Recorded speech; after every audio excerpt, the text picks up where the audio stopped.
Welcome to the Laverne Church of the Brethren, a progressive congregation that is committed to embodying the love and justice of Jesus. We are delighted that you have joined us. My name is Carol Wise, and I am an interim pastor here at the congregation. If this is your first time with us, I do extend a special welcome to you. I have an important announcement to share. After several months of very careful deliberation and conversation, our church board has made the decision to move to an audio-only broadcast of the Sunday morning sermon beginning on March 5th. In reviewing the priorities of the congregation, its resources, needs, commitments to privacy, and ethical regard for copyright laws, the board felt that moving to an audio-only broadcast was both prudent and the best course for the congregation to take at this point in its life. The audio piece will remain at this YouTube site and will appear each Sunday at 5 p.m., as is the current practice. We know that this will be a disappointment for some. We ask for your understanding and flexibility as we strive to be a faithful, beloved community. And now I invite you to take some deep breaths, to relax, and to prepare yourself for a time of worship and reflection.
God is love, and those who abide in love abide in God, and God abides in them.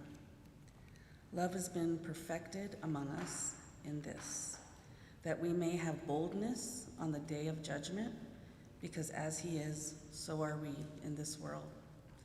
There is no fear in love, but perfect love casts out fear, for fear has to do with punishment, and whoever fears has not reached perfection in love.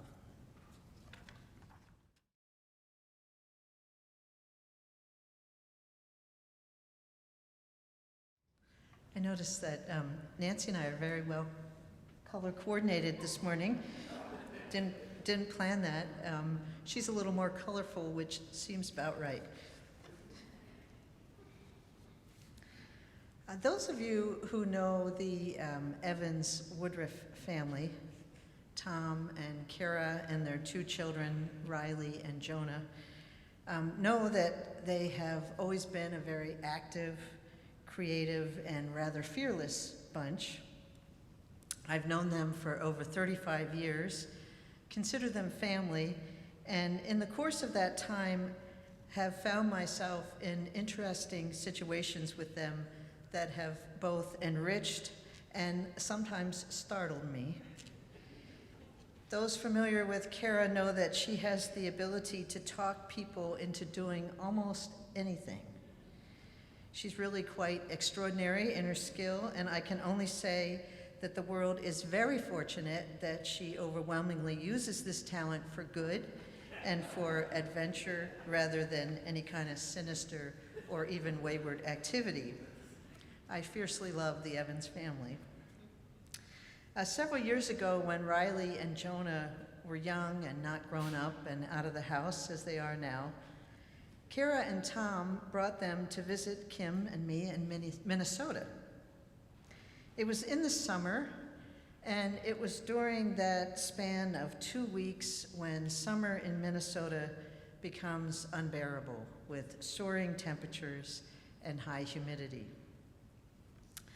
Like most days during their visit, we all had a slow start to our morning with vague plans of taking the canoe to a local lake and spending some time on the water.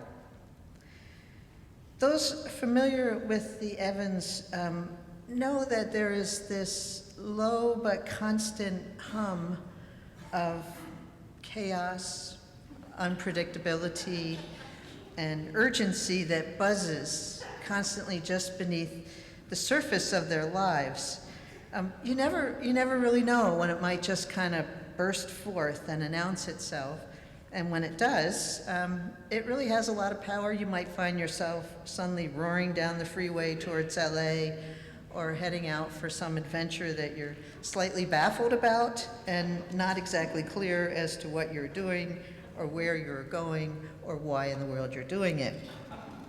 But on this summer day, one minute I looked and the whole family was engrossed in their electronics. Then the very next minute, the surface opened up, the buzz exploded, and suddenly everybody was rushing around and busy getting dressed, and miraculously the canoe got put on the top of the car, and the whole family was ready to go to the lake before I even knew what was happening. So in the course of this frenzy, as I prepared to join them, it became apparent that any door or any gate that could possibly be opened was wide open. This included the house doors, the gates to the yard, the garage doors, you name it. If it could open, it was open. Now, we had a very young cat named Ivaloo, who was shy and not particularly social. So we were always reluctant to let her outside without being around. And now there were all these gaping exits, and I couldn't find Ivaloo anywhere. We all spent time calling and looking for her, but it was a searingly hot day and growing more miserable, so I finally sent the Evans off to the lake and told them that I would continue looking and then join them later. They left, and I frantically looked around the house, And then I made several loops around the block calling out, Ivaloo, Ivaloo. I sat on our front steps and called, Ivaloo, Ivaloo, but she was nowhere to be found. Discouraged and hot, I finally went back into the house. I stood in the kitchen and suddenly, up from the basement, a basement is a thing that's beneath the ground and store things there. But up from the basement popped a familiar little head, and there's Ivaloo. She did that cool, casual, slightly contemptuous stretch that cats perform to show their superiority. And then she proceeded to demand food as though nothing had transpired in the last hour. As I was getting ready to leave the house to join everyone at the lake, I heard a knock at the front door. And when I opened the door, there was a woman standing there. She had on a powder blue shorts and top outfit, and she clutched a little blue purse in her two hands. I live across the street, she said. And I realized that, yes, she was the woman that sometimes we saw in the window across the street, and we knew she had mental health issues and was deeply agoraphobic and never left her home. I live across the street, she said, and it seems like you need a friend, and I am here to tell you that I will be your friend. I was confused and not sure what was happening, and so I said profoundly, oh. And then she said, yes, I saw those people leaving, and I heard you crying, I love you, I love you. And it seemed to me as though you needed a friend, and I am here to tell you that I will be your friend. Now, I'm not proud of this, but I will confess that one of my first thoughts was how absolutely pathetic I must have sounded to cause this woman who hadn't been out of her house in God knows how long to come to my rescue. I thought, we're gonna have to move. I can't show my face anymore. But then I was flooded with a deep sense of gratitude and humility as I realized what it must have taken for this woman to push beyond these huge oppressive fears that so controlled her life and reach out to me, someone whom she didn't know, in friendship and care. And I hear the echoes of 1 John. There is no fear in love, but perfect love casts out fear. I've long been intrigued by the intricate dance between love and fear. It has always seemed apparent that just as love has within it the capacity to cast out fear, so too can an absorption with fear cast out love. Nobody understands this better than the great civil rights activist, poet, novelist, essayist, playwright, and social critic, James Baldwin. For me, reading Baldwin is always an exercise in beauty and distress. His clarity about race, his attentiveness to power, his ability to articulate the ugliness and self-deception of white supremacy, and his rage in the face of it are simultaneously illuminating and terrifying. His command of language, his depth of analysis, his honesty and sheer literary brilliance leaves me breathless. Baldwin's nonfiction work, The Fire Next Time, was written in 1963, on the occasion of the 100th anniversary of the Emancipation Proclamation.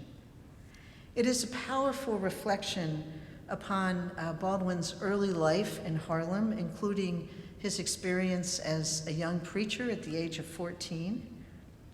And it is also a disturbing manifesto about the struggle against racism in the United States. It is in many ways a scorching indictment, yet at the same time, Baldwin strives to remain rooted in the possibilities of love. The quote at the top of the bulletin comes from The Fire Next Time. Love takes off the mask that we fear we cannot live without and know we cannot live within. Baldwin is speaking to the dynamic struggle, particularly of white people, of wanting desperately to be released from the tyrannies that haunt us, but fearful at the same time of being seen as we truly are. It is a struggle that many queer people have known as well, including Baldwin himself. Following that line, love takes off the masks that we fear we cannot live without and know we cannot live within.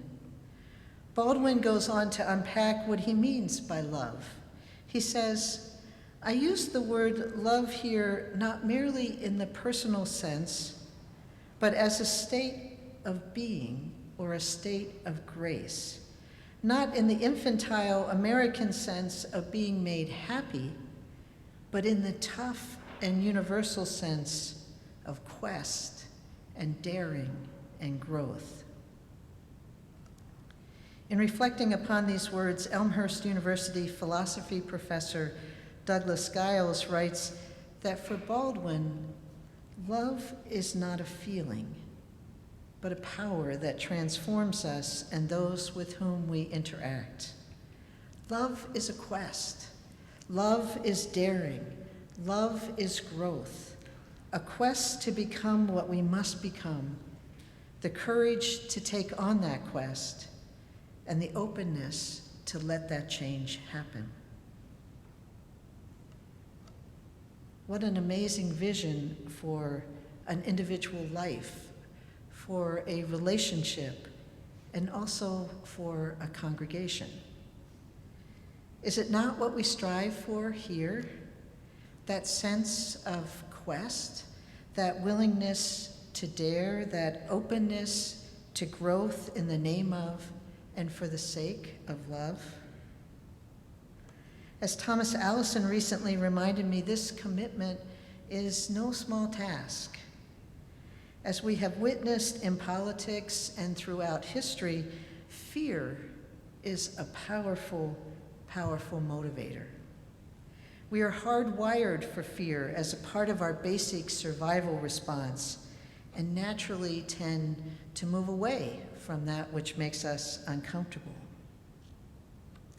It is hard work to be a congregation that truly embraces diversity, practices justice, welcomes change, values the dignity and worth of each person, and is wholeheartedly committed to being an authentic and peace-minded Christian community. It takes intentionality, boldness, and courage to take off the masks that we fear we cannot live without, and to allow others the grace to take off theirs as well. In her book, All About Love, the late great Bell Hooks helps to keep us steady and steadfast as she reminds us, love is an act of will, both an intention and an action.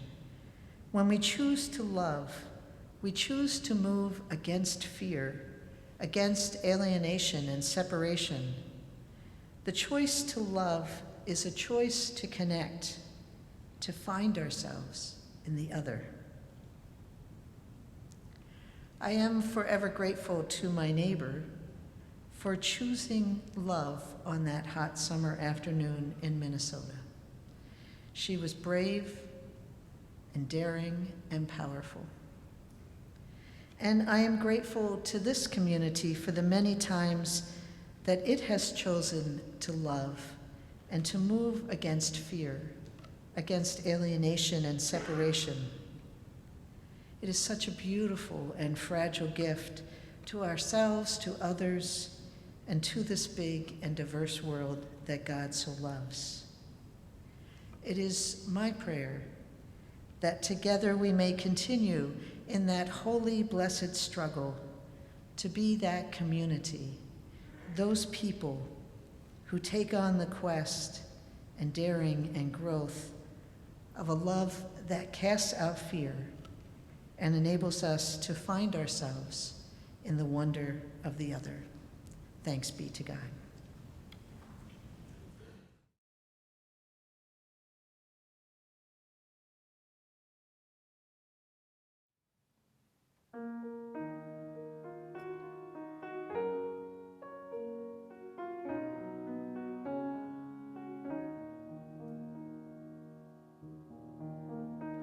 When I needed a neighbor, were you there? Were you there? When I needed a neighbor, were you there? And the creed and the color and the name